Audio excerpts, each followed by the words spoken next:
خاوند چې کله وفات شي نو ښځې ته به حق د ده نه څه ملاویږي؟ د خاوند د میراث نه به 4مه حصه ښځې ته ملاویږي، خو د دې نه مخکې به د دې مهر هر څه بیلې بیا به ورته ملاویږي. ښځې خاوند خپلو کې محبت یې چې خاوند وفات شي، ښځې ته اختیار شته چې بل واده وکړي او نه کوي بیا هم ټیک ده، خو د دې فضیلت زیات راغلی دی که چېرته بچي وي د هغې دپاره ښځه خپل سر سپین کړي او واده ونه کړي نو د دې اجر بیا زیات دی. د مرګ نه پس ته د مړي چې کم ویښته دي هغه کټ کول دا نشته، دا خو د زینت دپاره خلک کوي. د بغل ویښته، زیرناف ویښته هېڅ نه دي کټ کول، نوکان هم نشي کټ کولی. علما دا لیکي وي د دې تزیین نه دی پکار، د ګمنځ هم وله په ګیر او سر کې نشي والی. د جمعې په ورځ کپړې وینځل، صفایي کول دا د غریبۍ سبب جوړیږي. دا اغلاط العوام د خلکو کې هسې دا خبرې مشهورې دي، د دې څه اصلیت نشته. یا حسین یا علی مدد دا شرک دی. ګورې که اعتقاد د سړي دا وي چې د دې نه مراد زما حضرت علی رضی الله تعالی عنہ دی او هغه زما نه هر قسمه آفت لرې کوي، مصیبت لرې کوي، د خدای درجه وله ورکوي، نو بیا خدا ویل نه دی پکار. خدای کې بیا یو شبه هم دا پروزي که د علی نه مراد زما الله تعالی وي، ځکه د رب په نومونو کې یو دی، نو بیا هم دا شبهه پکې راځي چې خلک وایي دی نه مراد حضرت علی رضی الله تعالی عنہ دی. د دې وینا نه ځان بچ کول پکار دی. سلسل بول بیماری وي، په دې وخت کې څه کول پکار دي؟ سلسل بول بیماری هر یو مونځ دپاره بل اودس پکار دی، کپړې صفا کول پکار دي. خو که یو سړي داسې دایمي مرضي یا ته هوا دایمي خارجېږي یا اودسمات یا هغه کترې ته نه ځي، نو دله پکار دا دي چې دی په خپلو کپړو لاندې یو کپړه کیږدي چې هغه هر مونځ له بدلوي. که دام د ده نه نه کیږي نو که دایمي هر ټایم بندیږي نه، نو د یو وخت دپاره دی اودس کوي، په دې کې دی څومره مونځ کوي، تلاوت کوي، نوافل کوي، دی پې کولی شي. چینا موضوع باندې مسح کول، یاره د مسح دپاره شرط دا دی چې بره نم مضبوطي وي، چمړه پې لګېدلې وي، او لاندې نم مضبوطي په خپله حالت باندې ودرېږي. خو دا چاینا موضوع چې استعمال شوي د دې ظاهرا نه خو پته دا نه لګي یاره چې دا به هغه معیار باندې پوره وي، ځکه دې نه لږ هغه چمړه لاړه شي نو په دې کې بیا دننه اوبه ځي. چاله قرض ورکول او بیا د هغې نه د سود نه علاوه بله لاره نه وي. ګورې کاروبار چې کلم کې په حلال باندې کوي او مسنون دعاګانې دي، اللهم اکفني بحلالک عن حرامک واغنني بفضلک عن من سواک. یا دا یو آیات دی، الله لطیف بعبادی یرزق من یشاء وهو القوی العزیز. دا آیاتونه وایي الله به رزق کې فراخوالی راولي. سود په یو صورت باندې جواز نشته، سود خو پرېږده د دې معامله کې که شاهد هم کینې نو چې کم سړی سود اخلي یا ورکي د هغه عمر عذاب به ملاویږي. استمناء بالید کې مشغول شوی یم او دې نه زیات تنګ شوی یم، د دې عذاب څه شی دی؟ ګورې استمناء بالید خپل لاس سره زنا کول. حدیث کې راځي حضور پاک وی د قیامت په ورځ باندې به وي دې کسانو ته الله نه د رحمت په نظر ګوري نه به خبرې کوي کم کسانو چې خپل لاس سره نکاح کړي.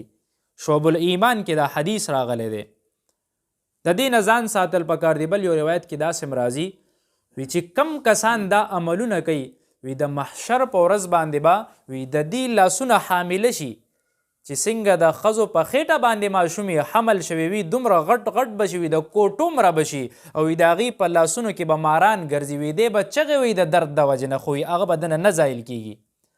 روایت کې حضور پاک د دې طریقه ښیي، یا معاشر الشباب من استطاع منکم الباءة فلیتزوج. وی که د ښځې خرچه پوره کولی شي، د هغې ضرورت پوره کولی شي، نکاح وکړه. وی که نشي پوره کولی نو بیا روجې ونیسه. وی روجې وي ستا دواړه لوښي ډک کي، یو لوښی د نظر لوښی ته مراد دی چې یاره ستا نظر روجې سره ښکته شي، او دویم ستا شهوت دی د وجې نه محفوظ شي. نو دا حدیث کی طریقه راغلی ده، که نکاح نشي کولی نو بیا د روجې نیسئ، روجو سره به بهتري راځي. چا سره شریک کاروبار شوی دی نو ما ته اندازه کېږي 20-25 هزار روپۍ ما ته راوړېدلي دي، نو دته ادا کول غواړم، که ورته نه وی ادا که ستا ذمه به فارغه شي. په مونځ کې وسوسې راتلل په خپله مونځ کې سړی چې کله دهان کوي نو بیا راځي، وسوسو لري کولو طریقه دا ده چې کله ته مونځ ته ودرېدې خپل مونځ الفاظو ته سوچ کوه. الحمدلله رب العالمین دې ته سوچ کوه، د رب بړایه ته سوچ کوه، د مونځ آدابو ته سوچ کوه، بیا به وساوس نه راځي. حضرت علی رضی الله تعالی عنہ فرمایي وی دا شیطان محل ته راځي، وی ځکه د ته پته دا مسلمان محل کې ولاړ دی، رب سره تعلق دی. چې کم سړی مونځ نه کوي هغه سره شیطان بیا څه کوي، هغه خو اسم دی زما په لار باندې روان دی. نو آدابو ته چې کله سوچ کې بیا به وساوس نه راځي. جینګه خوړل، بعضې علما وی چې دا مایع دی او بعضې وایي چې نه د سمندر مایع نه دی. کم سړی چې خوري هغه ته منې کوم او چې کم یې نه خوري بس خورای پې منم. دواړو کولونه پیشته دی. ښه 3 طلاقونه ورکول. ګوره په یو صورت کې 3 طلاقونه چې ورکي دی وایي چې ما چا نه تپوس کړی وي 3 طلاقه یو طلاق واقع شوی دی. زمونږ حضرت مفتی صاحب له د خدای ډېر عمر ورکړي، مفتی غلام الرحمن صاحب د تاکال کې هم داسې یو مسله راغلی وه. هغې کې یو کس ښځې له 3 طلاقونه ورکړي، نو هغه عالم ورته وی چې دا یو طلاق دی. نو مفتی صاحب ورته دا عالم مال راولې، هلته مدرسې ته چې راوسو په کورسو باندې ناستو، مفتی صاحب ورته وی دا یاره دا دلیله وتی دلایل پرېږده، وي مطمئن یې پې وي او مطمئن یم پې وي. ښه وي داسې وکړه، وي ته ښځې له اوس په یو مجلس کې 3 طلاقه ورکړه.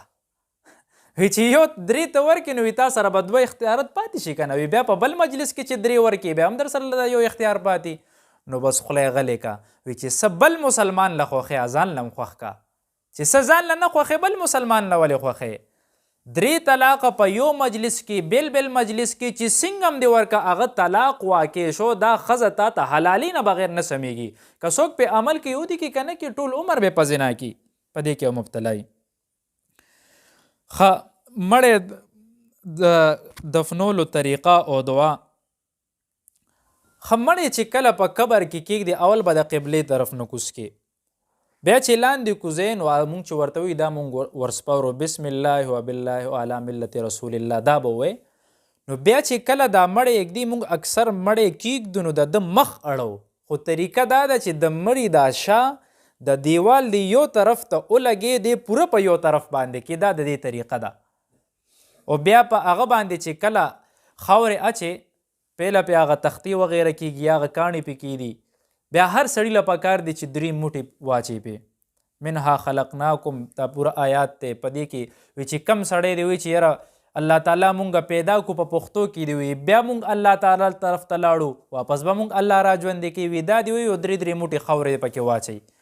او بیا هغې نه پس ته چې قبر بند شي نو اقرباو دپاره دا حکم دی چې کم نږدې رشتهدار دي نو هغې د قبر سره کیني او هغه دپاره د استغفار وکړي، چا له تلاوت ورځي تلاوت دې وکړي، څه اذکار ورځي. ځکه دې وخت کې دا مړی ځان یوازې محسوسوي چې وګوره ټول لا نه لاړه. هغه بعضې محدثینو د هغې تعبیر داسې کړی دی وي چې کله یو سړي له لامبو نه ورځي هغه اوبو ته وغورځېږي هغه لامبو داسې وهي، او چې کله د خپل خلک وګوري چې هله دوی خو را سره ناست وي بیا سوالونه جوابونه ښکلې ورکړي، بیا سړی ډاډوي وي چې وګوره کسان را سره شته. نو دا سنت طریقه ده د دفنولو. جومات غورځول تارک روډ کراچۍ باندې مسله شوې ده. ګورې د پارک دپاره جومات غورځوي، پارک هم د عوامو دپاره دی او جومات هم د عوامو دپاره دی. چې کومه د حکومت پراپرټي ده نو دا اصل کې د عوامو پراپرټي ده، خو بدلته نوم بدل دی، برزونو کې نوم جدای. عوام په دې باندې راضي شوي دي چې یاره موږ دلته کې مسجد پرېږدو، خو که چېرته د چا ذاتي ملکیتي یا چا نه غصب کړي وي یا د چا پیشوفه وي په هغه ځای کې جومات جوړ کړي نو هغه بیا روانولی هم شي. په هغې کې فقهاو دومره پورې لیکلی دي وي کم سړی چې د غصب په ځمکه باندې مونځ وکړي د ده مونځ نه قبلېږي، دی د ځان له دا مونځونه راګرځوي. نو دا خو د عوامو ځمکه د ټولو مشترکه ده چې کم ځای کې عوامو دپاره ته مسجد پارک جوړی نو هلته هغوی په رضامندۍ مسجد جوړ کړی دی. پارک ته به کله څوک هفته کې لاړ شي، میاشت کې به لاړ شي، عوام دې ته خوشحالېږي چې موږ مسجد ته روزانه راځو، په دې باندې زموږ اکتفا ده. نو چې د هغې په اکتفا ده او دا وقف ځمکه ده، د وقف ځمکې حکم هم دا دی چې کله تا وقف ځمکه ورکړه دا تا انسان نه ده ورکړې، الله له دې ورکړې ده. واپس وقف اخیستی هم نشي، خپل سړی خپل هم د دې مالک کېدی بیا نشي. دا ستا معامله اوس الله تعالی سره شوه قیامت په ورځ باندې. او چې کم دا علما راوتي دا دې دپاره نه دي راوتي چې دوی یاره بس زمونږ مسجد زمونږ یو جومات به کم شي نه. علماو له الله هر څه ډېر ورکوي. دا دې دپاره راوتي دي چې یاره تاسو الله سره جنګ مه کوئ، دا خو ته الله سره د جنګ اعلان کې. نو چې کم دا مسجد دی د دې غورځول دا ناروا دي. آخر دعوانا ان الحمد لله رب العالمين.